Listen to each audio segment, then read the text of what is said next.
Hello, my name's Claire Witz, otherwise known as the Chief Chimpologist.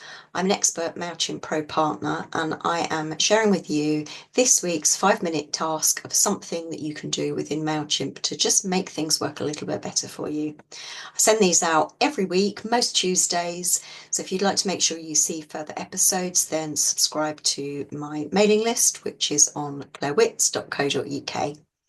Right, this week's episode is about making sure that your account is secure and that you don't have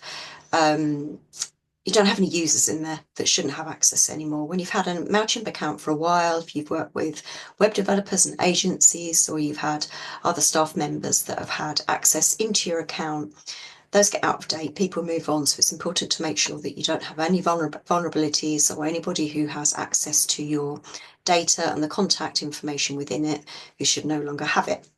So I'm just going to share my screen and walk you through and show you how to do it. So bear with. All right, here we go. So this is my demo Mailchimp account, so I'm not sharing anything in here that is not okay for you to see.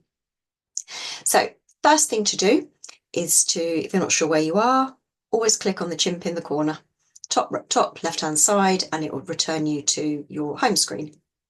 Now, in order to see who are the authorized users within your account, if you click up onto the circular icon in the very top left, you'll see either a little picture or you might see your initials. If you click on that, and then you're looking for account and billing.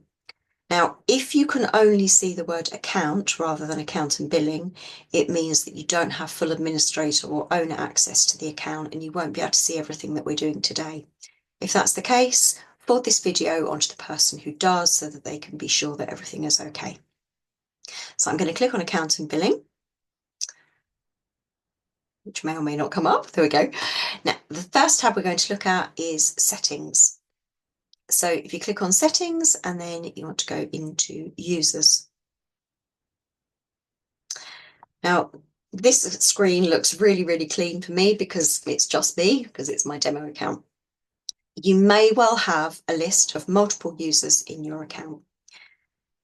It's always worth checking, and I always look at this screen when I'm doing an account audit, and over the years we have seen so many users in this list who have either left the organisation, nobody even knows who they were, they might have been an old agency, an old web developer, all sorts of things, that these people have still got access to your Mailchimp account. Go through this list, make sure you recognise everybody, make sure they should still have access, and if they shouldn't, then this button will be live for you and you can revoke their access.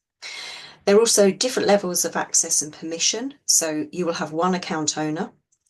You will also have potentially multiple admins, managers, editors, and authors.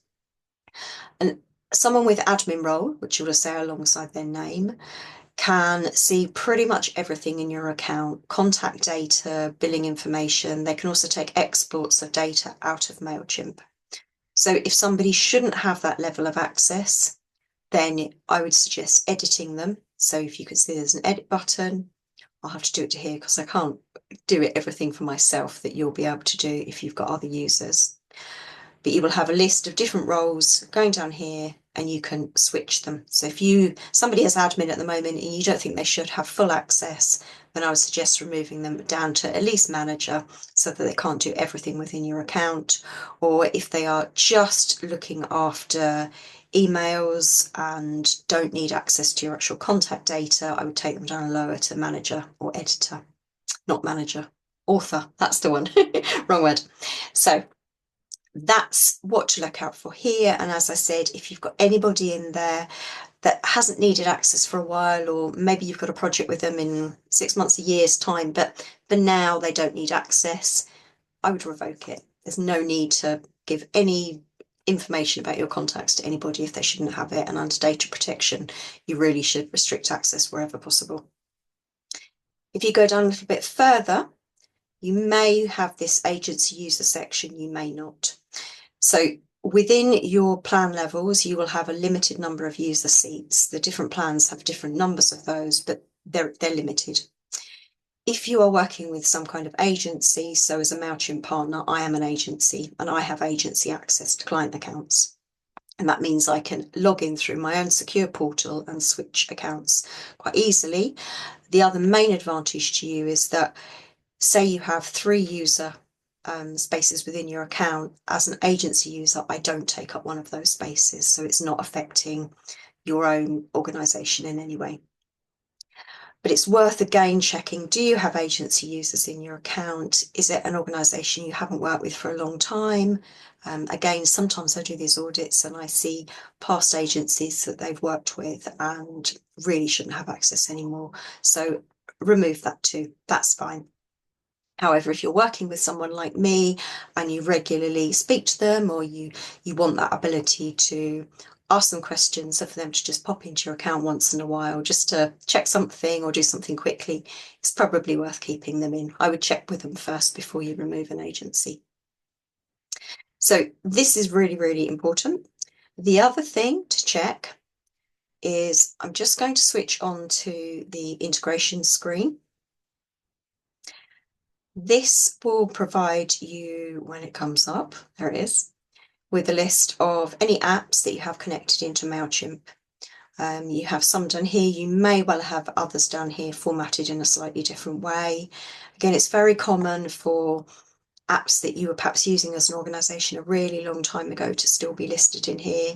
Potentially they've still got a way into your Mailchimp. So if you're no longer using that app or that tool or CRM system or whatever it is, I would suggest removing it. Now I have to go back all the way over here to get to the last screen because the back button doesn't work for some reason to go to the right place. The last thing to check is if you go into extras and you see you've got something that says API keys. Now an API key is a bit like a bridge that sends data from one place to another. I haven't got any connected to this account, but if you do, you'll see a list of them. Again, just make sure that those API keys are still valid, you're still using them, they're still, Mailchimp is connecting to somewhere that it's, or connected somewhere that it should still, oh, my tongue's in a twist. Mailchimp is connected to something that is still okay for it to be connected to. Now, you can remove these, but I would be very cautious before doing so because it may be something that your web developer, for example, or your manager of Salesforce or something has set up. So just do a little bit of digging before you remove those because you don't want to break anything that shouldn't be broken. In theory, they should have a label alongside that says exactly what they're for, but not everybody remembers to set up that label when they first create the API key. So it may not be obvious. So just do some digging. Anyway, I hope that helps. As I said, if you'd like to make sure that you get future tips, then subscribe to my newsletter. You can see how to spell my name on the screen. And if you've got any questions, you need any help with Mailchimp at all, you've got any troubleshooting, you just want someone to walk you through how to do this, then get in touch. I've been doing this for 14 odd years and there's not much I haven't seen over the years. Anyway, bye for now.